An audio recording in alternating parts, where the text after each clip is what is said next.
Hello, everyone, and back to another episode of Hapitalist. Today, I'm joined by Alison Godfrey. Alison, do you want to introduce yourself? Oh, thank you. I am someone that started in the box inside large organizations, only to find out I didn't belong there at all. Mhm. And after the last, I am not happy here, I became an entrepreneur. And because of that, I ended up becoming a coach to be a better CEO in my own company. Yeah, I love that, and I love you said something in a previous post about therapy versus coaching that I really liked, and that it really opened my eyes to um, how to think about coaching. When you said therapy goes deep, it works with the original source of the pain, not just what hurts today, but where the hurt started. And coaching is architecture. We take what's happening now in real time and we build a bridge to the version of you who wants to respond differently. And I think that's such an interesting and clarifying way to think about those things. I'd love you to speak about that for a little bit. It's interesting because it's a question that comes up regularly. What's the difference between coaching and therapy? And the idea that you can have turbulent waters, perhaps, that you need to speak to a therapist about, that's great. And dig deep and where to come from and explore those areas. But in coaching, we get to build a bridge right over those turbulent waters. Let's look to the future. Who do you want to be? What do you want to become? And let's start creating that person right now. Yeah, I love that. And I find that in my own coaching practice, I spend a lot of time also saying, well, like, that's a ridiculous thing to think. Like, why do you think that way? And like, not in a way that is probing you to go into your deepest, darkest feelings, although, like, that's also fine, but in a way that's more, okay, like, let's say that's not true, though. We play a game at Hapitalist called Is It True, Though? Where someone says, okay, this is what you believe in. Okay, but like state your evidence. What is the evidence like that you have for that thing? Things you can touch, see, feel, smell, hear, like evidence that actually happened. And that is more about the architectural part than like digging into the base of like where that hurt comes from. Absolutely, 100%. And I love that. I just read the book Beyond Belief Hmm. by Ayal, and it's that. That is what the whole book is about. You will see what you believe. Hmm. That's it. And it's not I'll believe it when I see it. And that's usually what Right. people say. No way. And we don't look at our beliefs. What's behind you thinking that that's reality? Whose reality? Right. Yeah, I love that. We call it in at Hapitalist, we talk about your winning axis, and it's this Mm, idea that like every company is charting a path to the future, and like they're all competing with each other, but like they don't like nobody has planned the future. The only thing that like they are all saying is like, if you believe in me, if you believe in this future, go through me. And right. so one of the things we're trying to do with everyone is say, like, you can just opt out of their future. Did you know that? You can just like their future is the future. Like you don't have to want that future. You don't have to work towards that future. But you should find people, places, things, and ideas that support your future and then work towards making that the future. How freeing. I love thinking about the future in that way. I want my future, not your future. I want my future. And who's going to be there for me? And what kinds of voices do I want in my ear? Yeah, absolutely. It's sort of like you have this dial on the side of your head and you're seeing all of these things that you don't want. And it's because you just are listening to country when you like rap and if you just dial, so like radio waves are happening all over yourself just like opportunities. But if you're tuned to the wrong kinds of opportunities and the wrong frequency Mm. of those opportunities, then you can't see them. And just by doing that little turn, you're like, oh my God, look at all these cool things that I can have. I didn't know that you can do that. And that's one thing I love the most about coaching is you can just break through somebody and be like, well, that can't be true because this company exists. And they're like, that company exists? And you're like, yeah, there is a company. I just got back from Orlando that um their only thing is they sell pop-up greeting cards. Like you Oh, open it and they have a pop-up thing. There's like 20 yes. of them in the whole store. And I was like, if that store can exist in downtown Disney, I don't want to hear your idea being too niche. Yeah. That is just wonderful. And it becomes a way of accessing a whole part of you you've shut down.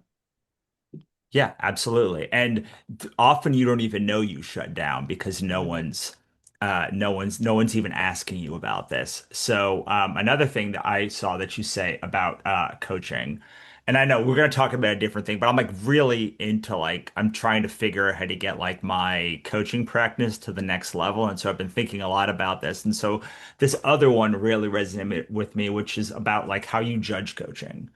And Mm, you had said coaching doesn't work if you measure it by outputs. It changes how you show up.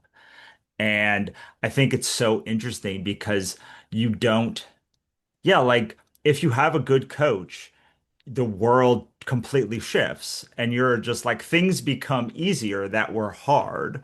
mm. And but like if your entire reality shifts, how do you even judge that? Right, right. Thank you for picking up on that. It really makes a difference with all of us. And s- changing that reality, client recently was just struggling in this new job that she has because she believes who she is does not fit into that world. Mhm. And she is just all about humanity.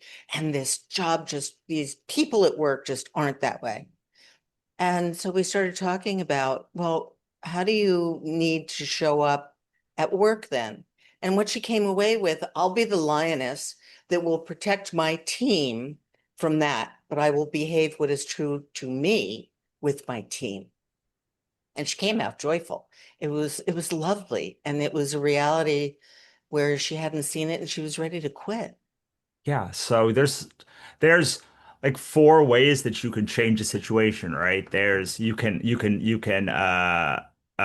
accept it, you Hmm. can automate it away, you can delegate it, or you can change the reality around the way you see that thing. So something that you hate can become something you love, something you don't need can become something you need.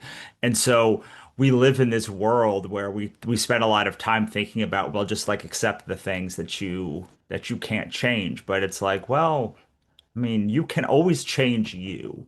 Yes. Yeah, That's and right. yeah, I'm really into I read The Courage to Be Disliked a few months ago, and so I'm Mhm. really into Adlerism now, which is like, hey, I can't change anything about you. But I can certainly change all the things about me, and I can change whether you are part of my future. And I Right. can change the room I'm in.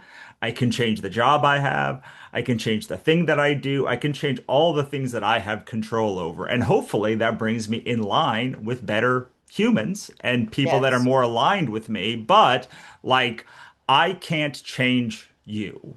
I can only change me. And hope that that changes you willingly. Yes. That's so true. And people go into situations like thinking they're the victim, and all these people are blah, blah, blah. It doesn't matter what they're doing. How are you responding? How are you reacting? How are you showing up? You have 100% control of that. Say something, speak up, do what you need to do to be the best version of you. Yeah, I just had a coaching call a couple of days ago, and someone was talking about how their person doesn't care, their like boss doesn't care, or like the owner of the company doesn't care, and all the things fall on them. I was like, why? Mhm. It's like why? It's like a company will never be outgrow their owner. So like you should never, ever, ever be the person who cares the most in a company. Like the owner should be the person who cares the most in a company. And like you can only rise or fall to that thing, but like you are also letting that happen. And you're actually not doing yourself any favors by the company any favors by like having all the things not collapse because of you. Like it'd be better for the company in the long run if you just let it collapse, because then either you would find out, oh, that stuff doesn't actually matter, which is the thing I think most people are so scared about the most. Like, I've spent nights and weekends dealing Right. with this thing. It has to matter. I can't let it go because if it doesn't matter, if no one else cares, then I just wasted all of this time. Mm, Or they'll come back to you and say, oh my God, like, why is this failing? It's like, well, because I'm not doing it anymore. I right. just because like it's not in my job description. And they're like, what? And I'm like, you can pay me a lot more to do it, or you can hire someone else to do it. But like, Russell's not doing it. And like, you can make any choice that you're willing to deal with the consequences of. Yes. Yes. There's so much ownership in looking at things that way. And the phrase not mine is really important. I don't own that. And just like you're saying, somebody else owns this company. It's Right. not mine. Literally, someone else owns the company. Like it's not your company to own. I- Yeah, I mean, so I'm a tarot reader. I do this thing called Hapitalist Business Tarot. So Ooh. there's a major arcana card called ownership, and it's all about taking what isn't yours, and then you the it's and then you have the Hangman, which is about reframing. We've now taken ownership, and now you have to reframe your life around what that ownership means. And then you have the Devil, which is Death, which is about releasing the things which are not yours to Mm, control so that you can find sustainability. And like it's this whole like arc that goes really from like, okay, you had a really hard time. That's the eight, that's the strength. And then you sat back and reflected on it. You positioned yourself based on the fact that you don't necessarily want it to be that hard anymore. And then you took ownership, you reframed, you did all of these things. But like there's a process to doing this, and mhm, ownership, you can only take ownership of the things that are yours if you release the things that are not yours anymore. Otherwise, you will be stuck carrying all of those things that you have to release, and then you can't grow to mm. become the world to integrate into everything. It's such a great framework and model for somebody actually step by step increasing self-awareness. Hmm. What is mine? Who am I? What do I want? What do I not want? What am I releasing? And really going through that process in an organized way. I love that. I love tarot. That's extraordinary. Oh wow, I gotta do a reading for you then one Oh, I day. would love that. Um, Thank you. Okay. So yeah, and the Fool's Journey is the major arcana is the Fool's Journey from zero, the Fool, to 21, the World, and it's about how a fool moves through to integrate and take their part in the greater perspective. But it's impossible when what you have after you find that sustainability is you then have the devil, which is the misalignment, which is like tempting you back to your old things because it's so much easier. So much Yes. easier to do the things that like the way that is is broken, but like, oh my God, like there's money there right now.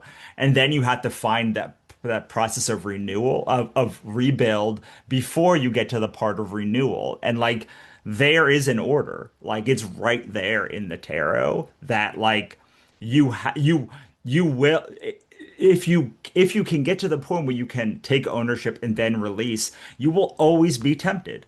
You will always be tempted to go back to the easy way, even if it's the bad way, because it's easy Right. now. Yes.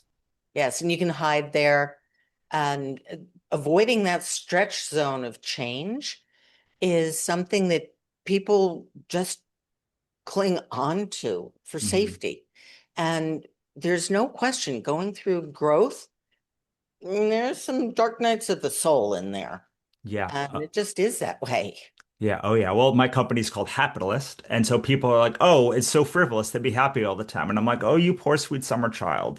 In order to be happy, even a portion of the time, you have to be miserable for a long time because you have to look at yourself in the mirror and really see like all of the things that you've been through that like are holding you back and release them and understand them. And it is not fun to do those things. That is where like pop psychology and like toxic positivity come from because it's like all of the easy things that like don't work because the hard thing is looking at yourself in the mirror and just being like, oh my God, I'm the problem. Okay. Or at the very least, I'm the solution. Okay. Yes. But there's so much growth, depth, in introspection that you have to have and being honest with yourself. And there's mourning because you're also letting go of a piece of yourself that isn't working for you anymore. Hmm.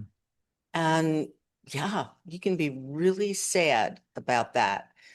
The joy comes from that next phase as Right. right? The energy Yeah. comes in. Well, and okay, so when you give a tarot deck to somebody else, you're Yeah. supposed to do a ritual where you sit outside and you like let sun shine on both of you and you thank the deck for all of it's done that you like you're just like not it's not for you anymore. Like you met somebody who's the right person for this thing at the moment. And so we spent a lot of time in Hapitalist talking about sunset dates. And one of the things I Mm. ask people all the time is, "Hey, when's the last time you put a sunset date on everything?" And he's like, "I can't sunset date stuff." And I'm like, "Well, I mean, your life has a sunset date, so like you can literally, time will sunset everything for you at some point. So you might want to get in front of that." Yes. Yes. And that concept of sunsetting, I've never heard before. Thank you.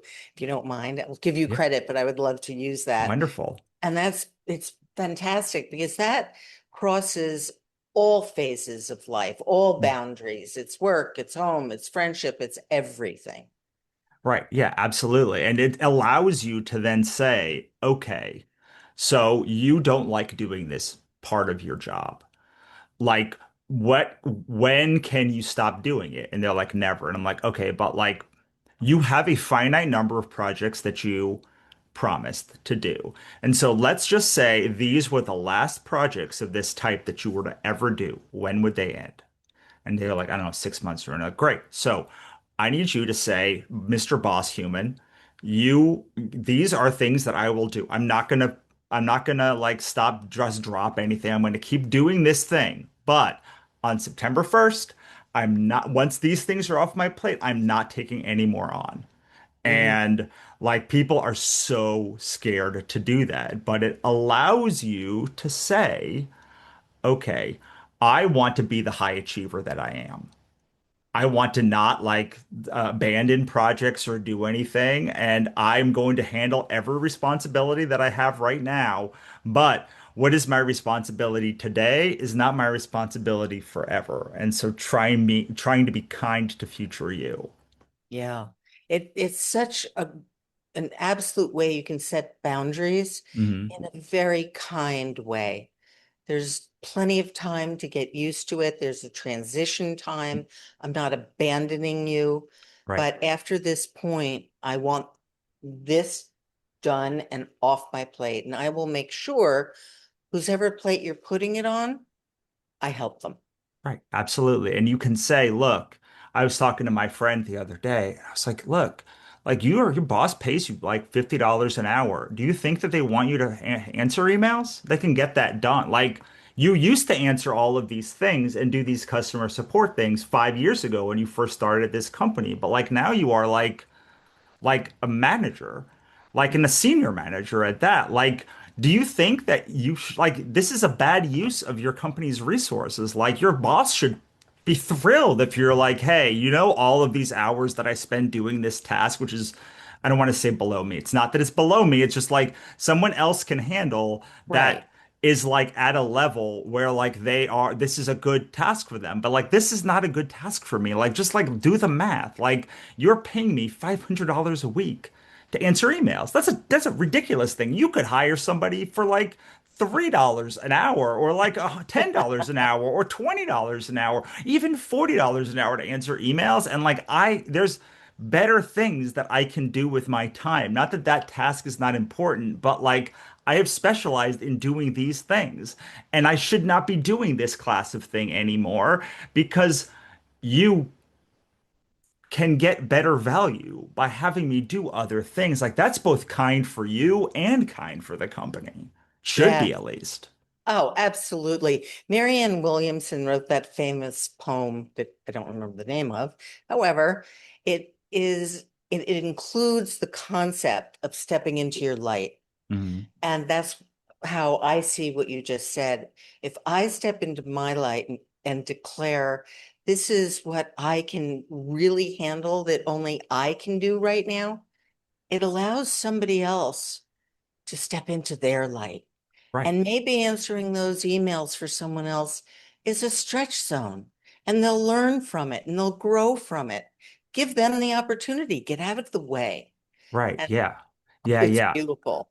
I love it. And it's also this idea that like you don't get value from answering the emails, but someone who is new to your company will be able to see the insides of how this operates. And like they'll be able to like see how all of these things connect in a way that you already know, but Right. other people do not. And the goal I think should be everyone, like bring everyone up to your level, like not play at like the same level. It's bring other people up to your level, and then you can excel. If you want to be a high achiever, most of the high achievers I know are great at like bringing people up to their Yeah. level and then being like, great, now I'm gonna go up even higher because now all this is covered. Right. Right, absolutely. When I hear my clients say things like, I want everyone around me to be smarter than I am, it's just like, oh, yes, absolutely. Let them shine through Mhm. and you go do what you're best at. And in those cases, it's usually leadership, not Yeah. the doing anymore. Yeah, yeah. I told someone the other day, I was like, look, you are the smartest person in your company, and why does that need to be the case? And they Mm, were like, I don't need to. I'm like, well, you are. If you are, like, yeah, if it was working, it would be working. It's not working, so it's not working. So like like I'm just looking at the fa like you would have either leveled up your company or like left for the company. So like there must be something that makes you feel like you need to be the most competent person at your company. And that part, the fact that the company is failing or like doing X, Y, and Z is not your burden.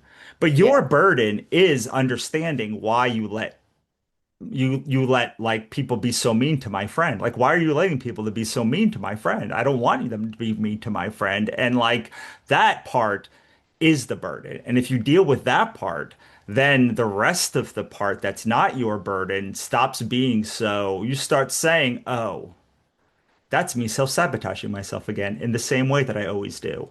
mm, that humanity that you're talking about. Yeah. And it is that people to people interaction. And there are so many people that believe that's the soft skill. I Mhm. don't need to learn how to do that. And it is an absolute recipe for disaster and failing. You won't get there. Absolutely. In fact, you wrote a really good post about sorry, it was about different patterns, the same place over time that I would love for you to talk about because I loved it. Oh, thank you. Yeah, it's interesting and it's a great way to lie to yourself. And that you continue doing the same thing in different ways. Mm. And there's no change, there is no growth. You're always in your comfort zone, but I'm doing things differently now. No, you're not. There's the exact same outcome every single time. And it's painful when you are, as a coach, when you're saying to somebody, which is actually, it can be taken as painful, but they're words of love. You're lying to yourself. That is just not true. Yeah. We talk a lot at Hapitalist about storing your nose. Do you know what storing your nose is? Have you ever heard of No, this? tell me. Okay, so No. so storing your nose is we all have our own self-sabotage where we can kind of see, oh, I'm doing the same thing again. So that's storing your no's. I can't do it because of me.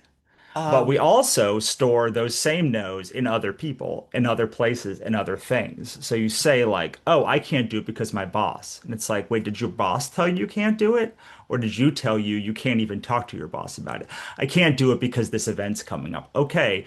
Did the event say you can't do it because of that, or did you say it because you couldn't do it about it? So it's people that are like, they're like, "Oh, well, I know that I can't do this thing that stops myself. yeah. But I can just say, oh, Allison told me I can't do it. My boss told me, my kids told me.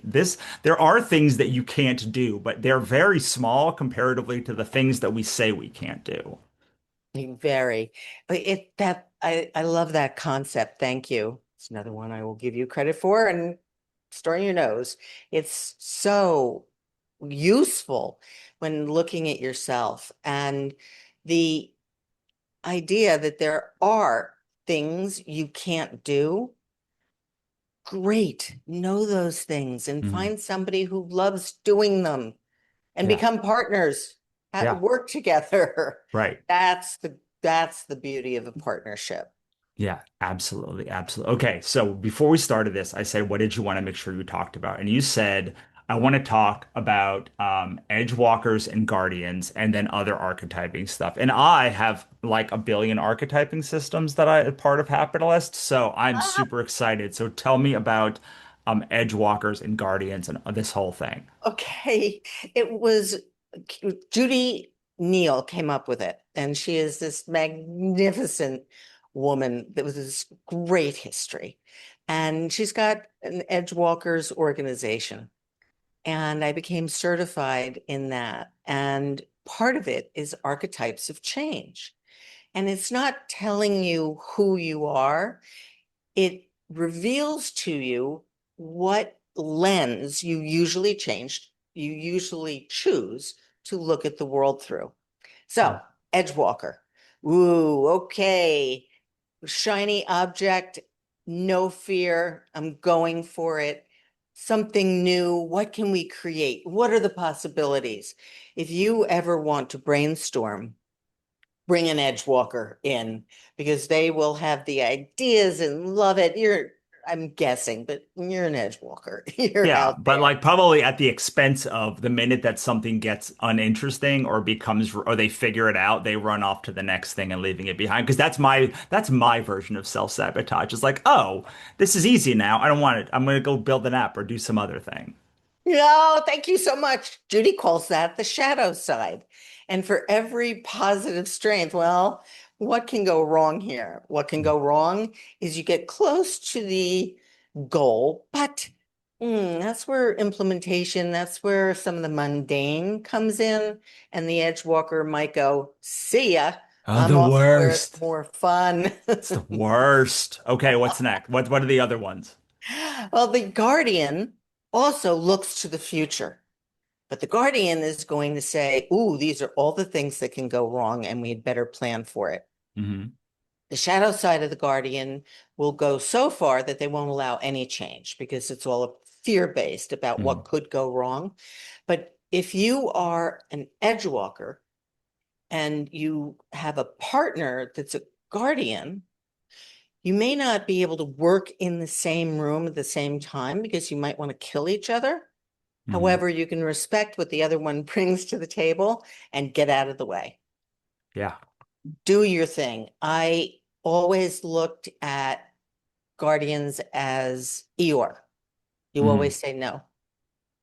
You bring me no energy. I don't get this. You are the doubting Thomas, completely missing that they were the balance to my edge walker. Right. Completely missing that what I'm not going to look at things that can go wrong. I'll only look Right. at things that can go right. And then it's a big surprise when there's a disaster. Yeah, I can imagine that the Edgewalker would be like so it's like too optimistic. It's like everything's going to go right. Like Yeah. versus like versus the to go back to Terror, there's a card called the Four. is Oh, about stability, and it's about yes. you think stability is a table, but it's really a bridge, and a bridge actually like moves quite a bit Mm.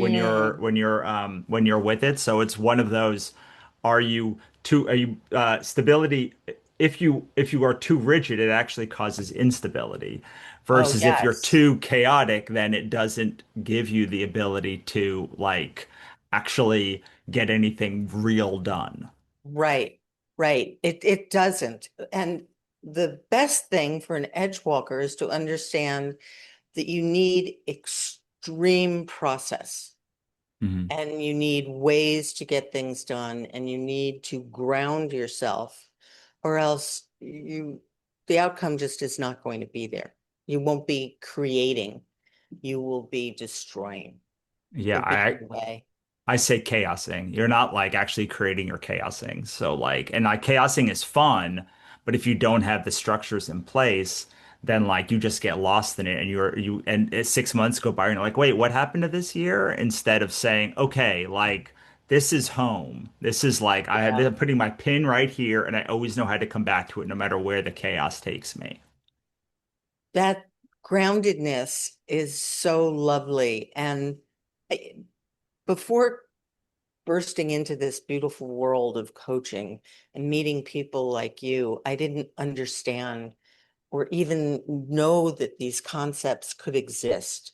Mhm. And you can so thrive as soon as you've got the support structure.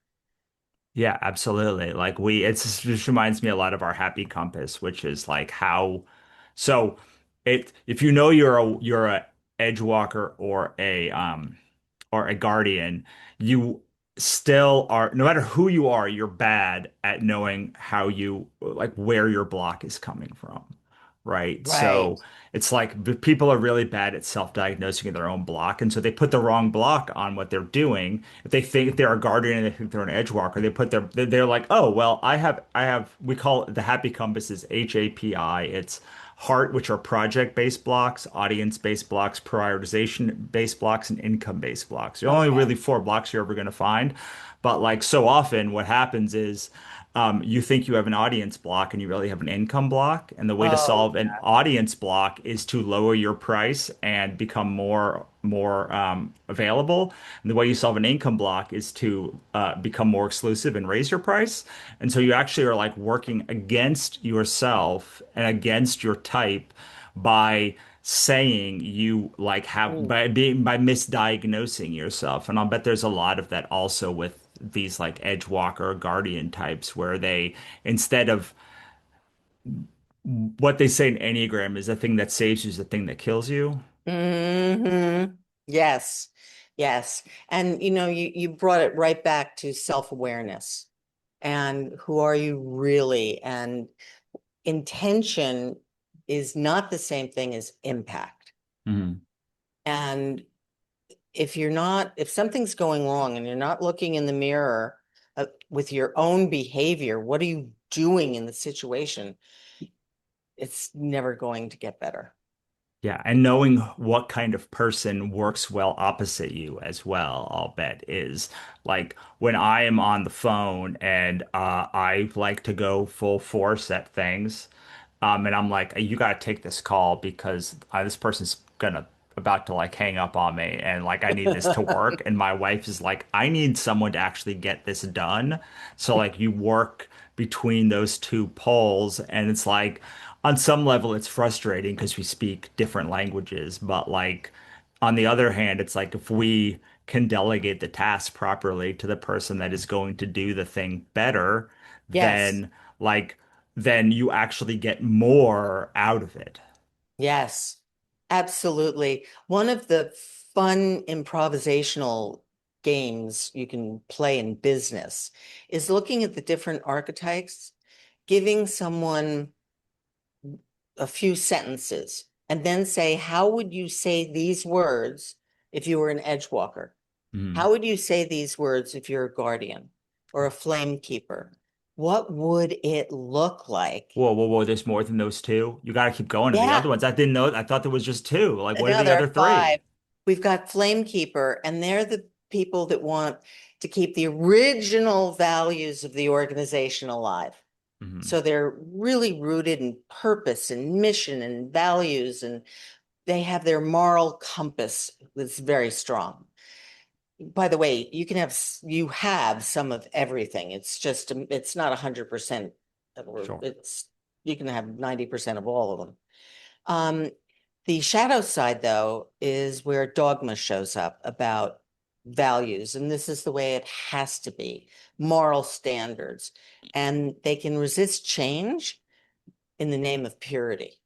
Hmm. And there can be, with all of them, you need everyone, but you have to be aware of what the shadow side can be. So the hearth tender is, and I have like very little of this, ensures that day-to-day operations function smoothly. Hmm. And I love having those people near me. Yes, please do that.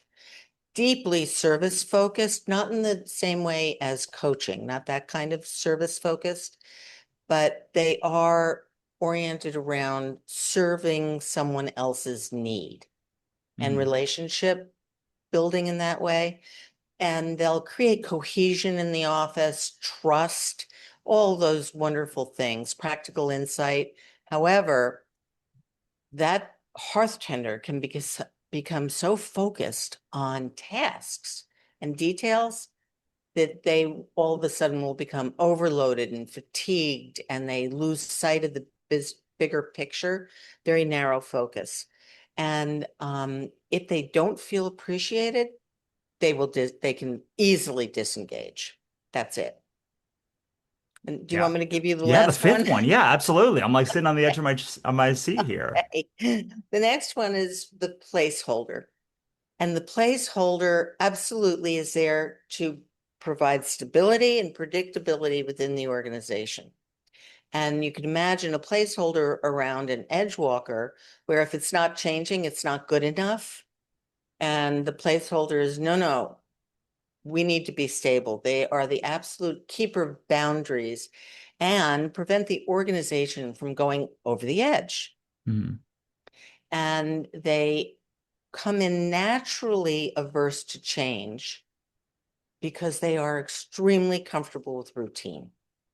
Yeah.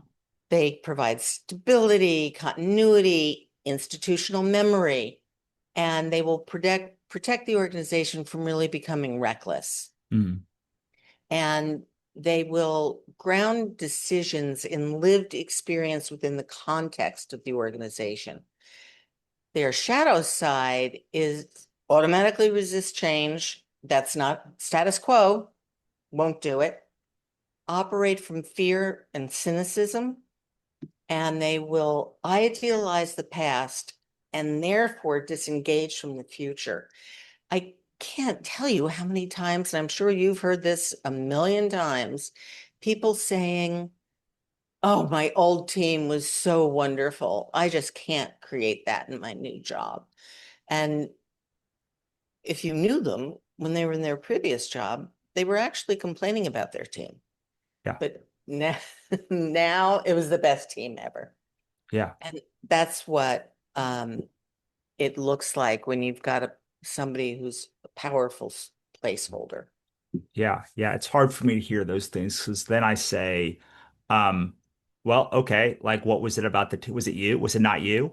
Like what like are you like this doesn't seem right to me. Like every team is like a bunch of humans and then they go and they usually run the other way because they're like, actually, I just wanted to complain about my new team. And I'm like, there are two things. There's one, my golden rule is you can try and change and you can complain to me all day, or you can not try and change, and then you shut up. I don't care which, but you only have two options. That's great. I love it. I really love it. You and I are like two peas in a pod. I call it recreational complaining. Yeah, You've got 10 minutes and that's it. And you may yeah, never bring the same subject up again. If yeah. you want to whine, go for it. I will sit here silently. Yeah, every once in a while I'll tell somebody, I'll be like, that is my limit. Like you can not complain to me about this anymore. You've hit your limit. Like something has to change. Otherwise, I just can't. I can't with you anymore. And but I think that so often, have you read AQ? the AQ, the book AQ. It's No, all I about agility quotient. It's all about like how oh fast you no. change. So it's how Right back. fast you change to you react to change and you proactive change. So there's like someone Ah, who is um who is slow at reactive and proactive change. Those are neurosurgeons. So reactive change would be like someone punches you, you punch them back. Proactive change would be like you see someone's going to punch you in 5 minutes, and so you walk away. okay. So like there's someone who is if someone is slow to both, they generally like just talk think about things forever. And it's Mm, because they're like once they make that decision, they're going to stick with it forever. And then you have firefighters. Firefighters are good at reactive change, bad at proactive. They're quick at reactive change, slow at proactive change. And you have okay. novelists who are slow at reactive change, and then fast at proactive change. And then you have astronauts who are fast at both things. Okay. Yeah. And it's like I'm an astronaut. My wife is a neurosurgeon. So like I know that I'm like this is the right answer. She's like, how do you know that? I'm like, I don't know, man. It's just like so obviously the right answer. Like, how do you not? She's like, I have to think about things forever. But then sometimes I'll be like, she'll make a quick decision like that. See, how did you know that was the right answer? And she's like, it was just Yeah. obvious. And I'm like, exactly. It's just obvious. Like, it's just so, I don't know how to say that, like, that is obviously a duck, but like, just look at it. It's like clearly a duck. Just like everything about it is duck-like. And like, how could you say it's not a duck? Yeah. Yeah. That is really so powerful in how we take things in. Are we reactive? Are we responsive? When we're reactive, is it in a positive way or protective way Mhm. or hostile? What happens? And most people in that reactive phase aren't coming from the gut, they're coming from protection. Right. And they've had a fight or flight response. Their cortisol is off off the charts. Whereas what you're talking about is, oh, I feel it. Right. I got it. It's Yeah. okay. Well, it's like so I'm an eight. I don't know if you do Enneagrams, but like eights are very they're they're when in strength, they're very magnanimous. They're like cult leaders, and they Okay. lash out when they're in stress. And Oh, so like I know that about me. Like I will be like make quick decisions, and like sometimes that thing will save me, and then sometimes when I feel like it in my so you can feel where it's mm, coming from, right? It's like if it's like fierily boiling up in you, it's the same feeling in your gut as like it comes from the same place as like, no, I know what I'm doing. So like the same thing that is like there to save you and like gives you your superpower is also the kryptonite that like takes it away. And we spend so much of our life trying to cut the negative, like hate ourselves for the our negative oh, traits, but we don't understand that like that they are actually the root of the positive traits also. It's just we are expressing them in the wrong way. mm-hmm. Oh, that's lovely. It resonates so deeply. When you think about the second voice that's yakking in your ear all the time. And sometimes I've got clients that are like, oh, there are about 30 of those that are just that inner voice that's on you. And you start to think about that probably started somewhere in childhood. Right. And it was really important that you weren't going to embarrass yourself again. And it was really important you didn't feel humiliated or whatever the emotion is, imposter syndrome, whatever it is in the moment. And that therefore I'll never do that again. I won't speak up. It's too painful. It's like Well, internal family systems, right? oh, yes. That are never examined. Yeah. Yeah, yeah. It's I love that Richard Schwartz, the No Bad Parts book, because that's the thing. You said Guardians, and I was like, oh wait, like this is like, is this an internal family systems thing? Because it's Uh, all about those things that are inside of you and letting it be like wait, how old do you think I am? It's like, I'm a whole grown ass man, dude. Like, I'm Right. not 12 anymore. It's one of Right. those things where it's like when you're 8, you pick up like the sword that you have like here, and you have like a trash can. Then you keep putting, then you're 11 and get like, oh, you get like a stick and you get like then you get like other, but you never take that other armor off. So you're just constantly loading up. And eventually you're just sitting there being like, why am I wearing 20 kinds of armor? This is ridiculous. And like, I'm not 5 anymore. I don't need this trash can. And Yes. so they say like the first half of life is armoring yourself up, and the second half is stripping all of it down until you can walk naked. I have to read the book. Oh, it's so beautiful. And that's that second voice. And I'm not that child anymore. I have Mhm. tools. I can handle this. Who's dying around here? It's okay. I can do Right. this. Yeah, I say and one of my hottest takes is all anxiety is a lie, and people yell at me for that a lot. And I'm like, no, I'm not saying that your anxiety, your feeling is a lie. What I'm saying is the anxiety comes from us being filled with adrenaline and overdosing on cortisol.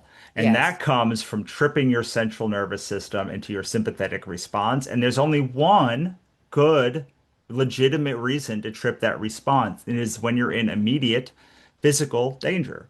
If you're Yes. in immediate emotional danger, if you're in immediate physical pleasure, if you're in future physical danger, none of those are actually good. Like your sympathetic nervous system should not be tripped there. So if Yes. considering that if you are tripping your central nervous system, and if there's a tiger in front of you, that is not a lie. You are in immediate physical danger. Go, Yes. run away, like pick up a stick, do something. But like in any other scenario, that's actually like anxiety. And anxiety is your body behaving, or it's your body lying to you. It's your body lying to you and saying that you're in immediate physical danger when you're not. So the experience that you're having can be very stressful, Mm, but you should not be tripping your sympathetic nervous system because that is like the second arrow, right? It's like the first arrow is the arrow, the second one is yeah. how we deal with the scenario. And that the Right. first one comes, the second one makes it so much harder to deal with the first one. So like all what we can do is try and stop the sympathetic nervous system from tripping. And if we do that, we can look at the situation and actually like um okay, this is one of my weirder things. I don't usually do on a podcast, but I'm going to wiggle my fingers over on my peripheral because it's like the way that you can trick yourself. Do you know that trick? No, no. So you're doing Okay. this. So if you are, when you're looking at so we've been looking at a camera for an hour, basically Okay. straight. And when you do that, you are locking yourself in, and it's going to trick your nervous system that you should focus because you've been focused for so long, that you're in danger. Because that is what happens when we are in stress. Our vision narrows down into one point, and we are trained, phones, cars, computers, to look at one point in the distance. So our brain is completely focused on this one thing, which is great when we're being chased by a tiger. Right. But to fix your biggest business blocks, what you need is options. And so how you trick yourself to get out of this is when you are locked in, you cannot see from your peripheral vision. You can't see Right. anything here. So if you just come into your peripheral and wiggle your fingers like this, Okay. you Yeah. trick your brain into being like, oh, I can see things in my peripheral vision. I must not be in danger. Oh, it immediately opened up my vision. Yeah, and it will, you can do that anytime. Wow. I love that. Oh, that's such a tangible, easy Yeah, way to stop that. yeah. That's great. I had one of my former companies, Life Waves, was about how we used to hit our highest heart rates with physical activity Hmm. and spent hundreds of thousands of years in that spot. Now, what has happened is that many people hit their highest heart rates with an emotional response, Hmm. and that is an addiction. Yeah, yeah, You need it, and you become addicted to being hyper emotional because you get higher heart rates, and that creates the wave of stress recovery. yeah. And you need that. So if you're not raising your heart rate with physicality in some way, and it doesn't have to be distance, you just have it like small hits Mhm. on getting your heart rate up, you can disconnect the high heart rate, the high blood pressure from what's going on around you and Yeah. become grounded. I love that so much. Yeah, my wife learned this thing. She has a joy coach, which is like a limbic system coach, and her coach Mm, said, "Did you know that your body is so addicted to cortisol that even when you laugh, it fills you with cortisol? Your body doesn't fill you with endorphins or dopamine when you laugh unless you train it. It could." And I was like, I have a company called Hapitalist. I know all about things. And I was like, wait, what? And it yeah. used to be really hard for me to do conversations like this because I had long COVID and like I didn't Mm, understand why something like this would stress me out. And it's like, oh, because I was filling my body with cortisol and adrenaline. And then when it was done, even when I was having a good time, I was like burnt out because it was like in a stress response.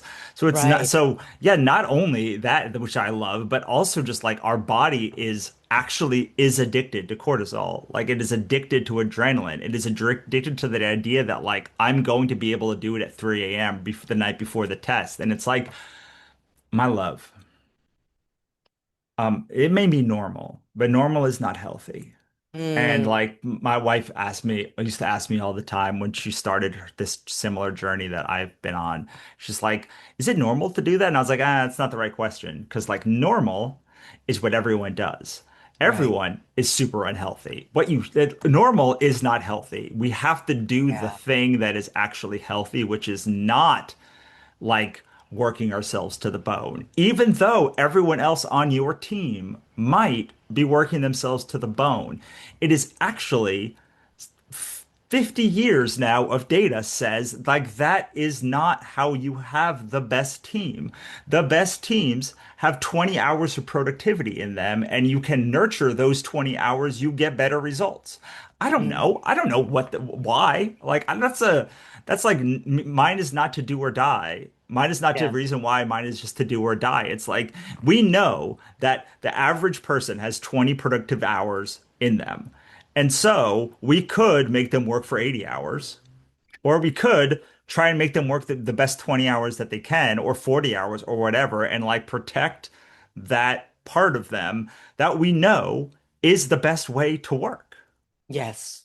Yes. It's mind-boggling that we can't grasp it.